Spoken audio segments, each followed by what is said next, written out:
episode summaries. Today, I'll be doing episode 320, The Princess and the Togepi. The episode begins with Ash and the gang waiting by the edge of a river for a very old friend to return, because this friend had told them that they were coming, and specifically told them to meet by this specific river. Ash looked a tad worried, and directed his attention to Brock, questioning if he thought the person was actually going to show up, since it had been quite a while waiting, and Brock stated that he was sure they would show up eventually. May and Max were bored, as this friend that they were waiting for they had never met, so they didn't really give a fuck, so they were just trying to pass time by staring at their reflections in the river. Suddenly, Pikachu points forward, and Ash looks to see what Pikachu was pointing at. The new arrival, who they were waiting for, none other than Misty, who was rushing happily towards them, wearing a whole new outfit.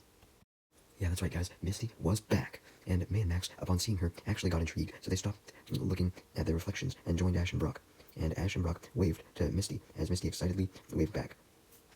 while still holding her Togepi, who she still had with her. Misty then turns her attention directly to Pikachu, greeting it formally, before greeting Ash and Brock formally, complimenting Ash on keeping Pikachu in good shape, like he had promised, back at the end of Johto. Brock then asks Misty how her gym leader duties at the Cerulean Gym were going, leading Misty to go into detail about all the Pokemon Chronicles events, and just states that it was at least going well now, adding that it was very tiring, but it was still fun at the same time. Also adding that it wasn't as tiring anymore, since her sisters had now come back from their trip to run the Cerulean Gym again, so she only had to work part-time.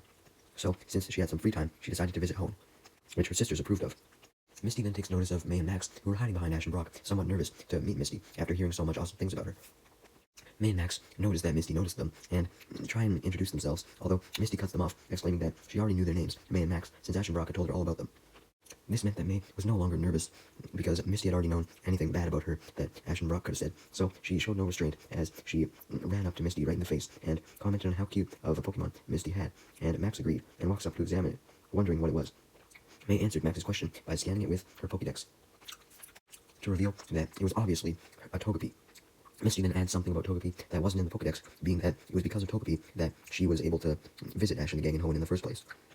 leading Ash to question what Misty meant by this, as she reveals that she was sent an invitation to something called the Togepi Festival,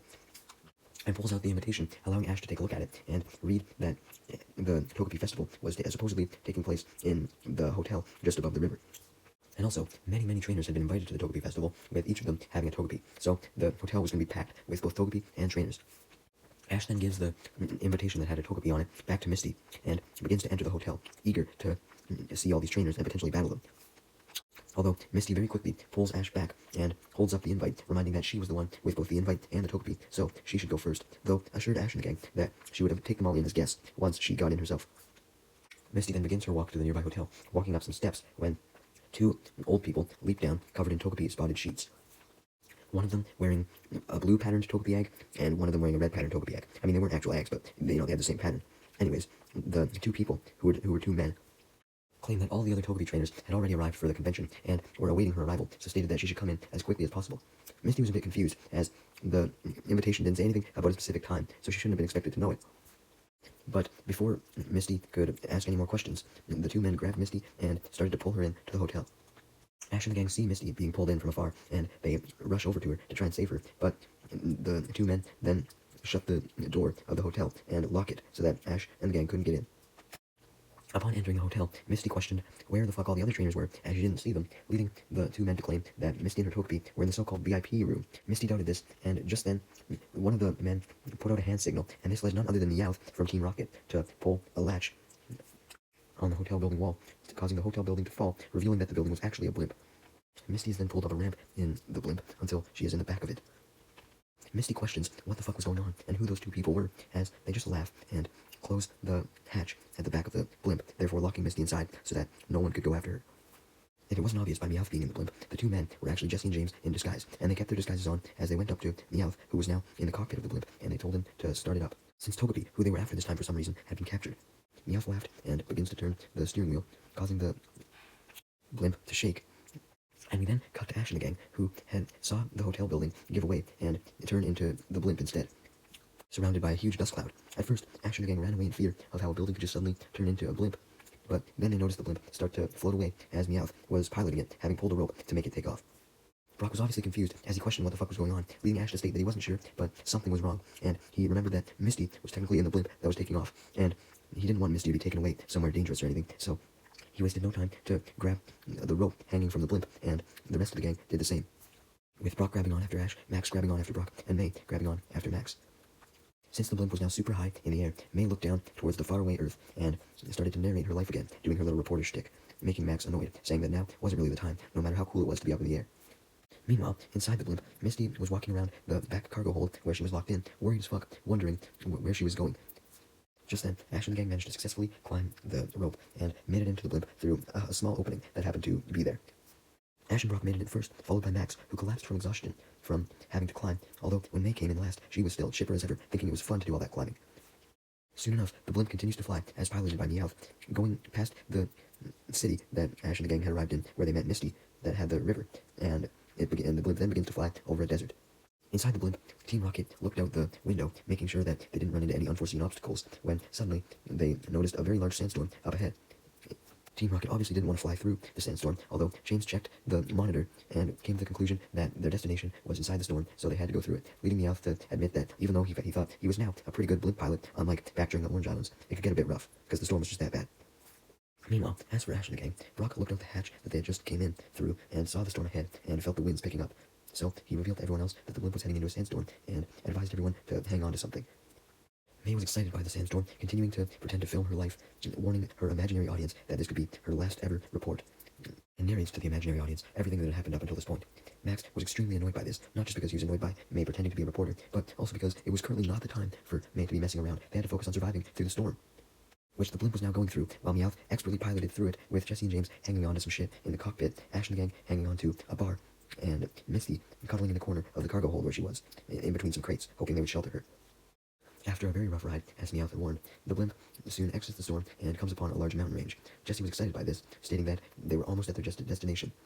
James soon noticed this destination being Mirage Kingdom in the distance, and told Meowth to begin descending the blimp, and Meowth obliged, saluting, and stating, "Aye, aye, Captain," really pretending as if he was a genuine blimp pilot, and he begins to lower the blimp. Meanwhile, still inside the part of the blimp by that hatch, Brock looked out the hatch and spotted a large castle inside the mountain range, and then he notices a blimp landing pad and comes to the conclusion that this castle must have been their destination, and tells Ash and the gang that they've arrived. Meanwhile, just outside the castle, at a large fountain, a woman in a blue gown was sitting peacefully there when she noticed Team Rocket landing the blimp, and wondered why it was here. Back inside the blimp, Jessie and James put on the mask part of their disguise again, and they go over to Misty's cargo hatch and open the door just as Misty realized that the blimp had landed. And Jessie and James tell Misty to come quietly to meet the supposed Togepi master of Mirage Kingdom, explaining that that's where they were. Although Misty was definitely skeptical upon being shoved into the cargo hold, she suspected that maybe this Togepi master was one of the other Togepi trainers that she was promised to meet. So Misty goes with Jessie and James outside the blimp, and Misty didn't notice the supposed Togepi master and questioned where he was. Team Rocket was about to come up with a lie to explain, when suddenly Misty saw Ash and the gang approaching, yelling at her to get her attention, revealing that they also took the blimp. Doing so because they thought something bad was going to happen to Misty, and they proceeded to question the two pilots, Jessie and James, about this, demanding to know who the pilots were and why they had taken Misty to this place. Misty also wanted to know, so Team Rocket were excited as they saw the perfect chance to throw off their disguises and do their motto, which they did.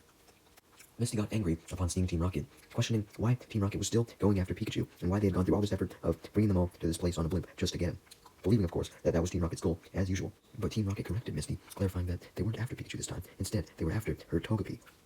Much to Ash and the gang and Misty's shock, as they didn't understand why Team Rocket would suddenly really want Togepi now, after Misty had already left the gang. Before Ash and the gang and Misty could ask any more questions, though, Meowth extended his claws and prepared to attack Misty, jumping in to grab Togepi from her, but as Meowth lunged, he was suddenly grabbed from behind and pulled back by a man. Team Rocket recognized this man as Colonel Hansen, and they begin to treat him like he was their boss or something, and they point to Togepi, stating that they brought it to him just as he asked.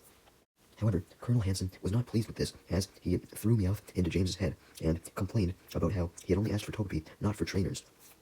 and also yells at Team Rocket for taking such a long time to bring him Togepi, which he then demands from Misty, who is still holding it, and also demands her and Ash and the gang to leave. Misty refuses to leave, asking what Colonel Hansen wanted with Togepi, leading Colonel Hansen to just smile, introducing himself as the Mirage Kingdom leader, and stating that since he was of so high stature, he had no need to reveal his intentions to a little kid like Misty, who he called a brat. Misty still refused to leave or hand over Togepi, so Colonel Hansen snapped his fingers, causing a Shedinja to appear behind him, a Hoenn Pokemon that Ash had never seen before, though Max recognized it from many of his research books that he'd read. Colonel Hansen then declares that if Misty wouldn't give him Togepi, then he would just take it by force, as he commands his Shedinja to use Solar Beam, as it starts to gather up energy from the sun inside its halo. Shedinja then fires the solar beam, causing a massive explosion as Ash and the gang and Misty back away to not get caught in the explosion as they see that a huge crater had been formed by it. As for Team Rocket, since they were beside Colonel Hansen, they weren't caught in the blast, and they were very happy, as the blast looked very powerful. Colonel Hansen seemed impressed by his own power as well, as he smiled upon seeing the crater, and suddenly 2 ninjas joined up with the Shedinja. Ash stood his guard, still reeling from the explosion, while May and Max were in awe of the ninjas, finding them cool, although Misty was shaking in fear. May wondered what was wrong with Misty, leading Brock to reveal that Misty was terrified of bug-type Pokemon. And as if on cue, Misty began to scream and scream and scream, terrified of the ninjas, as May and Max sighed, somewhat disappointed by this. They didn't expect Misty to be scared of bug Pokemon, of all things. Ash then declared that priority number 1 was to protect Misty and her Togepi so that Colonel Hansen couldn't take it. So, Ash sends out his Pikachu, and Brock sends out his Mudkip to fight against Colonel Hansen and his Ninjask and Shedinja, while May, Max, and Misty run away, trying to escape the area. May and Max initially just told Misty to stay behind Brock and Ash so that Brock and Ash could shield her, but Ash clarified that this wouldn't be good enough since an attack could slip out from behind Pikachu and Mudkip and hit Togepi, so that's why they ran. Anyways, in order to quickly deal with Mudkip and Pikachu, Colonel Hansen has his 2 Ninjask use Shadow Ball on them, although Pikachu deflects 1 Shadow Ball with Thunderbolt, and Mudkip deflects a Shadow Ball with Water Gun, causing a huge explosion, basically just negating all the attacks. With everyone distracted by the explosion, Max, May, and Misty saw this, and they took the opportunity to run away even faster, hightailing out of there. However, they ran away so loudly that Colonel Hansen spotted them, and had his Shedinja follow them, not wanting them to get away, specifically commanding his Shedinja to grab Togepi. Team Rocket felt as though they had failed Colonel Hansen, and they wanted to get on his good side again, so they asked if they could follow after May, Max, and Misty as well, to help him out, but Colonel Hansen just ignored them, fed up with them, leaving Team Rocket wondering how they could get back on his good side. Anyways, Max, May, and Misty continue running until they reach a hill, which they run down. Halfway down, they were all running out of breath, as it was a long run, so they stopped for a breather, and May asked why Colonel Hansen wanted Togepi, with Misty admitting that she had no clue. Max then suggested that they should probably get moving again, even though they only stopped for like 10 seconds, because Colonel Hansen could be coming after them. So, May and Misty obliged and continued down the hill with Max until they came to a hedge maze. Misty, Max, and May were thrilled, thinking that this hedge maze would be the perfect place to hide, so they all hid until they figured that the coast was clear and no one was nearby anymore, so they got up, and Misty looked up the hill, hoping that Ash and Brock were okay, and Colonel Hansen was occupied. But suddenly, Shedinja appeared in front of her. Obviously, Misty went insane with fear and disgust, since she was terrified of bug Pokemon. Although May was intrigued by the Shedinja, deciding to scan it with her Pokedex. Although Misty reminds her that this Shedinja was not just a regular wild Shedinja, it was Colonel Hansen's, and she saw it trying to take Togepi from her, so she became determined, stating that she was going to take out her anger on bug Pokemon on Shedinja, declaring that she would not let anyone take Togepi from her, as she sent out her Corsola to battle the Shedinja by using a spike cannon, while May and Max were amazed by the lure ball that Corsola came out of, never having seen a lure ball before. Anyways, unfortunately, the spike cannon just bounces off of Shedinja, not doing any damage to it, leading Max to explain that it was because of Shedinja's Wonder Guard ability. Basically, what this ability did was it only made it so that attacks that were super effective against Shedinja hit. Any other attack was completely ineffective. Shedinja then gathers up energy from the sun and unleashes a solar beam, which was powerful enough to create a huge explosion, sending not only Corsola, Misty, Max, and May flying, and sending Togepi out of Misty's arms, away. Meanwhile, the woman in the blue gown that was by the water fountain from earlier was busy watering some flowers by the fountain when she was interrupted and startled when she heard a splash in the fountain, and she ran over to find none other than a Togepi who was injured, now floating in the fountain, having landed there. The woman instantly stops watering her flowers, which were roses, and very excitedly grabs Togepi from the fountain, stating that it had finally arrived after all this time. This woman's name was Princess Sarah, and since she was a princess, you can imagine that she had a servant. And we then see her servant, that was wearing a burgundy gown, watering other flowers nearby. Princess Sarah then comes up to her servant, holding Togepi, and the servant, named Miranda, instantly drops her Squirtle watering can and becomes really excited upon seeing Togepi. Though Miranda then noticed Togepi just beginning to wake up after it had been passed out, and questioned Princess Sarah what had happened to Togepi, leading Princess Sarah to worriedly state that it appeared to be injured. So Sarah reveals the reason why she came up to Miranda, wanting Miranda to take Togepi to a place for healing, and Miranda does this as she takes Togepi with her, and Princess Sarah follows. Meanwhile, back with Ash and Brock using their Mudkip and Pikachu against the 2 Ninjask, Pikachu and Mudkip had just continuously fired off water guns and thunderbolts to counter Ninjask's Shadow Balls, which kept creating explosions, and now a whole bunch of smoke surrounded the blimp. And the Ninjask were using this smoke to their advantage, trying to sneak up on Mudkip and Pikachu while they were hidden in the smoke, although Pikachu soon spotted a Ninjask, and Ash simply told it to use Thunderbolt again, but the Ninjask soon faded away as soon as it was hit, revealing that it was merely a double team copy after the original 2 Ninjasks had both used double team. Brock's Mudkip tried a water gun, although this just hit another double team copy as well. This led Ash and Brock to complain about how they were in a fucking hopeless situation, since they were only hitting double team copies, and they could barely even see them, since the Ninjask were all hiding in the smoke. So, Ash realized that he could do something about this, though, as he decided to try and run out of the smoke. Ash could barely see where he was running, still being in the smoke, though, so he accidentally almost fell into a hole, though he hangs on at the last second. Brock noticed Ash fell, and he runs up to make sure he was alright, only to come to the conclusion that this hole must have been dug by the Ninjask, so the Ninjask must know dig. Just then, Ash realized that the hole went deeper as he looked down, and he decided to actually go inside it, realizing that he could use it to momentarily hide from the Ninjask, and maybe they would go away. Brock liked this idea, so he went in the hole as well, along with Pikachu and Mudkip. Meanwhile, at the Mirage Kingdom Castle, we then see the king of Mirage Kingdom and his servant talking with the king's servant, reporting to the king about the attack going on, and also reported that apparently Colonel Hansen was involved. But before the king's servant could continue, Princess Sarah's servant walked in and informed the king that a Togepi found its way to Princess Sarah, exciting the king. We then see Princess Sarah in her room, accompanied by the queen, revealing that the place that Princess Sarah's servant had taken Togepi to heal it was none other than just the Mirage Kingdom Castle, as it obviously had healing supplies due to being the main attraction of the kingdom, and sure enough, Princess Sarah and her mother were helping out Togepi, healing it up, as Princess Sarah placed Togepi on a comfortable pillow and started to bandage it up, assuring Togepi that it would be fine. Togepi just sat there confused, wondering where Misty was. Anyways, the queen eagerly stood over her daughter and asked if this Togepi was the Togepi of legend, with Princess Sarah confirming that she was sure of this, leading the queen to get excited, stating that if that was the case, something called the succession ceremony could be performed tomorrow. Just then, the king and Miranda came into Princess Sarah's room, and the king hurriedly knelt down to Togepi, still in disbelief that Togepi had actually arrived, as he happily exclaimed that Togepi had finally come after all this time, and Princess Sarah picked it up to cuddle it, stating that it's been so long, as Miranda had tears in her eyes, wiping them with her handkerchief, very happy to see Togepi with the king, queen, and Princess Sarah for some reason. The king then commented that it was a miracle that Togepi had come to Mirage Kingdom, when suddenly Misty, Max, and May appeared at the door to Princess Sarah's room that led in from the outside, which was open. She was out of breath from running, but she knew that she had to come to this castle because Max had apparently seen Togepi get blown off in the castle's direction. So Misty managed to barge in through the door and called for Togepi, looking for her. The queen questions what the fuck Misty was doing in the castle, scolding her for intruding, although Misty clarifies that she just wanted to get back her Togepi. She didn't have any ill intentions. Princess Sarah was confused, asking Misty if the Togepi that she was looking for was the one that she currently had, which Misty confirms, able to recognize it as she demands it back and questions why Princess Sarah had it in the first place. The king refused to believe that the Togepi was actually Misty's, and ordered Miranda to hold Misty off, so Miranda jumped between the king, the princess, and the queen, and Misty, preventing Misty from reaching them, when suddenly Colonel Hansen rushed in and claimed that Misty was an intruder. And then May and Max rush in, following Misty, and Colonel Hansen states that they were intruders as well. However, May and Misty, recognizing Hansen, challenged what Hansen had said, clarifying that Hansen was actually the bad one, not them, because he attacked them when they didn't even do anything, and tried to take her Togepi from her. Also revealing that he had especially called for a Togepi to be delivered to Mirage Kingdom. The king turned to Colonel Hansen, asking if what Misty said was true, although Colonel Hansen simply said that Misty was lying, stating that he merely just found the Togepi for the king, like he asked, but Misty stole it from him. But Misty basically was like, no, that's a lie, dude. And May adds that it was a lie as well, assuring the king that it was actually the other way around. Colonel Hansen tried to deny Misty and May's claim again, but the king actually believed May and Misty now, and simply excused Colonel Hansen from the room. Colonel Hansen tried to stop the king again, but the king just cut him off and stood in front of him, intimidating him, telling him to leave. Colonel Hansen looks at Togepi one last time, mischievously, declaring to himself that he would do everything in his power to eventually get it, as he obliges to the king's orders and leaves the room, for now. Just then, it was revealed that going down the hole had actually taken Brock, Ash, Pikachu, and Mudkip to right outside the castle as well, and they overheard all the yelling that was going on, so they rushed in, and they saw Colonel Hansen right as he was leaving, and confirmed that Colonel Hansen had attacked them, and it was bad, also adding that they were friends with Misty and May. Colonel Hansen just slammed the door, leaving in a rage.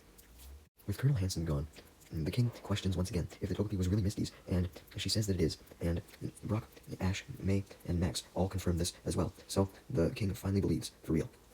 Misty then notices the bandages on Togepi's head and asks what happened to it, leading Princess Sarah to explain that she found Togepi injured in the fountain, leading Misty to realize that when Togepi got blown away, it must have blown in there. Misty then thanks Princess Sarah and Miranda for healing up Togepi when they explained that, and Ash and gang then introduce themselves to Princess Sarah, and Princess Sarah introduces herself as well. Misty introduces herself as the gym leader of Cerulean City, while Princess Sarah introduced herself, confirming she was the princess of the Mirage Kingdom. Brock was instantly in love with Princess Sarah, because, he was just in love with any girl, but if she was a princess, that just really increased his love, bro. The king then offers to take Ash and the gang and Misty to his and the queen's throne room to sincerely apologize for the misunderstanding with Misty's Togepi. And once in the throne room, Togepi was very happy as Princess Sarah gave Togepi back to Misty. Then the king reveals that the reason why he wanted a Togepi, or he wanted his daughter to have a Togepi at least, was that a Togepi was always destined to rule along with the king and queen of Mirage Kingdom, adding that a Togepi was apparently needed to determine the next ruler of the kingdom. So Togepi was needed to see if the king's daughter could take over for him. The king then apologizes for Hansen's behavior, stating that he had received rumors from his servant several times that Hansen was perhaps plotting something in order to disrupt the succession ceremony, and apologizes in his name as well. Basically, he tried to act like he was Hansen and apologized in his name. Princess Sarah then explains that she expected Misty's Togepi to be the one that was necessary to help with her succession of her father, but added that the moment that she saw Togepi glad to see Misty, she knew Togepi was Misty's, and knew it was too good to be true that a Togepi had come to her. Misty was confused by how Togepi was related to someone succeeding at the throne, but simply just apologized for her and her Togepi disappointing the royal family, and her Togepi not being the one they needed. Anyways, now that the king had apologized for the misunderstanding with Misty's Togepi, he ordered Misty and all her friends to get the fuck out of the kingdom, because there wasn't supposed to be a whole bunch of outsiders there. So he ordered Miranda to prepare a ship to get Misty and Ash and the gang away from the kingdom immediately. But Misty refused to go because she wanted to learn more about how Togepi was important to the kingdom and why it was needed for succession. So Miranda agreed to tell Misty about all this, as she escorted Misty and Ash and the gang to a ship for them to leave, with Princess Sarah coming along with Miranda, although along the way, Miranda promised to tell Misty more about why Togepi was important, and she did so, explaining that Togepi had been a symbol for Mirage Kingdom for centuries and was known as the guardian of peace in the kingdom. And she also clarified the specifics of the succession ceremony, stating that the ceremony requires the heir to the throne to seek out Togepi in order to succeed. Basically, since Togepi was seen as the guardian of peace, if the next ruler was able to bond with the Togepi and had to rule with them, then they would basically be blessed with a peaceful ruling. Miranda then explains that the current king also had a Togepi, but it went back to where it originally came, and apparently that was a symbol that the current leader was just and righteous. So basically, the Togepi had no reason to spread its peace to him anymore, because he was already righteous and shit. Miranda then mentions that the succession ceremony that was supposed to be held tomorrow in the coronation temple, which was right by the throne room, was supposed to make Sarah the heir to the throne tomorrow, but since Sarah was not successful in getting a Togepi, then the ceremony could not start, since Togepi was needed for it. Misty questioned why there were no Togepi naturally in the kingdom anymore, leading Miranda to admit that she wasn't sure, but stated that because Togepis had been absent for so long, the Mirage Kingdom had actually been suffering some sort of illusion lately, or several other illusions, and she hypothesized that these illusions were definitely because of the absence of Togepi, and wondered if that could have been the reason why Colonel Hansen had been doing everything possible to steal a Togepi for himself, because he wanted to try and end these illusions, although admitted that she did think stealing was too far. Although Sarah reminded Miranda that Colonel Hansen was thought to be doing something to stop the succession ceremony, and suggested that it was probably because he wanted to take Togepi for himself, so that he could take the throne for himself, since he could use Togepi's powers to basically make himself the next ruler. And Miranda admitted that Sarah was probably right, leading Max to wonder what exactly Togepi's powers were that allowed it to help someone become the ruler, with Miranda and Sarah admitting that they didn't know the specifics. Brock then saw Sarah put her head down in sadness that she couldn't find a Togepi for herself to become the heir to the throne. So Brock saw the opportunity to try and get on the princess's good side by promising to assist Sarah in finding a Togepi, promising that he would do everything in his power to find one. Although, before Sarah can respond, Misty, just like back during Kanto and Johto, pulled Brock away by the ear, fed up with his goddamn simping. Ash laughed at this, commenting that it was just like old times, as May and Max were immensely shocked, terrified, and somewhat impressed by Misty's dragon skills. Although they were then only solely terrified, as Misty then threw Brock away with immense force. Misty then approaches Miranda and Sarah and asks if her Togepi would suffice, even if it wasn't one that was actually from Mirage Kingdom. Sarah and Miranda clarified that Misty's Togepi may work, and only told her to give Togepi to them if she felt that it was the right decision. Misty questioned if Sarah and Miranda would take good care of Togepi, and they confirmed that they would, although Misty was too sad to give up Togepi and said that she couldn't, as it was too important to her. Sarah and Miranda accepted this, totally understanding, and saying that they would find some other way to get by. But Misty knew that they were just saying this as to not upset her, and offered to try and help them find Togepi somewhere in Mirage Kingdom. But Sarah and Miranda said that they had already searched for a long time, and it was hopeless, and also stated that it could be dangerous to go around the island with all these illusions without a Togepi, and they didn't want to put Misty in any danger, since she had already been in enough danger thanks to Colonel Hansen. Meanwhile, Colonel Hansen had retreated to a tower in Mirage Kingdom, which he apparently owned, still with Team Rocket there, as he fed his two ninjas, thanking them for battling, and explained his plan to steal Togepi to Team Rocket, declaring that he needed it to take over the kingdom and reign as king, in order to begin a new age for the kingdom. And he looks out to a building through the window known as the Palace of Mirage when he says this. Team Rocket supported Colonel Hansen's ruling plans and cheered for him as they tried to keep Wobbuffet quiet and stop him from cheering, as they figured that would annoy Colonel Hansen. Colonel Hanson then promised that if Team Rocket could get him Togepi before the ceremony tomorrow, then he would give Team Rocket great power, which made Team Rocket cheer immensely, determined to get Togepi. Basically, Colonel Hanson assumed that they would be using Misty's Togepi for the ceremony, even though they wouldn't be, so he didn't even know that the ceremony might not even go on. Meanwhile, Ash and the gang and Misty were preparing to leave on the blimp, as Miranda decided that she didn't need to prepare a new ship for Ash and the gang and Misty to go. They could just go on the blimp. So they had been escorted there and were about to board the blimp, with Misty apologizing to Princess Sarah again for not being able to help them get a Togepi, but Princess Sarah said it was alright, even though she wasn't sure of this. Suddenly, May noticed that the Palace of Mirage that Colonel Hanson was looking at earlier was doing something weird. So the rest of the group looked up as a huge gust of wind began to blow, causing dust to go everywhere, and everyone saw an upside-down mirage reflection of the palace towering above it. Just as everyone realized that it was an illusion, Togepi began to glow and was lifted from Misty's arms towards the mirage reflection. Togepi was also reaching for the mirage reflection as well, leading Princess Sarah to come to the conclusion that Togepi must have been the heir to the throne, and that's why it was drawn to it. Basically, Sarah came to the conclusion that maybe Misty's Togepi was actually the one that was supposed to stay on Mirage Kingdom. As Togepi flies up towards the palace, it's suddenly stopped by Colonel Hanson's Shedinja, as it appeared, but right as the Shedinja went to go fire a solar beam at Togepi, Misty managed to grab Togepi and pull it back down to her before the attack was launched. When the attack launches, though, that means that it just hit the ground and causes a huge blast of smoke, and once the smoke settles, it's revealed, of course, that if Hanson's Shedinja was there, Hanson was there as well, along with his two Ninjask and Team Rocket, who all demand Togepi be handed over to Hanson. Misty refuses, just like before, so Hanson declares that he would take Togepi by force, just like before, and he has his Shedinja gather up energy to charge up another solar beam, leading Ash to respond by having Pikachu use Thunderbolt to collide with the solar beam, creating a huge-ass explosion as the episode ends.